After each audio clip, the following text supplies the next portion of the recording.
Hello mga guys. Ito na naman ang inyong lingkod, muling nagbabalik. At medyo matagal-tagal tayo hindi nakapag-vlog. Ay nako. Nadali po tayo ng COVID, pero alhamdulillah naka-recover din kaagad dahil malakas ang immune system ng katawan natin. Pero kailangan mo pa rin mag-ingat kahit na sabihin mo gumaling ka na, kasi yung COVID nasa katawan mo pa rin yun. Ganun pala, at least ngayon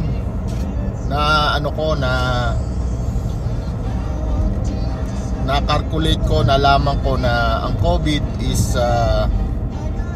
pag mahina ang immune system ng katawan mo, talagang madadali ka. Pero once na malakas ang katawan mo at marami kang vitamins at yung immune system niya, hindi uubra si COVID. So alhamdulillah, talagang napaglabanan ko. Bali 4 days siya nasa katawan ko eh. Kasi nga nasa isolation area ako noon eh, nagtatrabaho ako eh.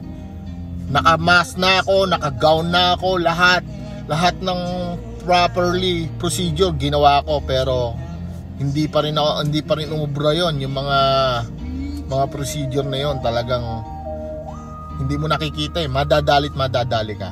Ang nangyari lang naman sa akin, na malata ko, makatila lamunan ko, tapos nanakit yung buong katawan ko, na akala mo ako nakipaglaban ng wrestling.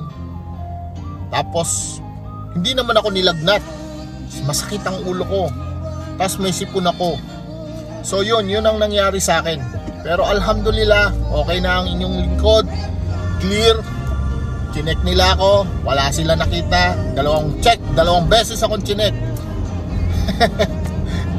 Yung isang company ko, nag-positive ako. Pero nung tinira ako nung isang company ko, talagang within 15 minutes makukuha mo kaagad yung result. Yung rapid test, alhamdulillah, lumabas clear, wala. Kaya sabi ko, ganun pala. Yung palang tumama sa akin ngayon, na nagtatrabaho ako noon, is meron na pala ako, pero hindi ko pa alam.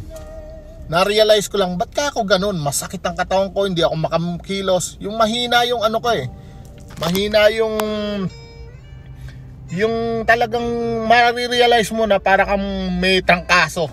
Pero hindi naman ako nahirapan sa paghinga sa ano ko. Pero okay naman, alhamdulillah.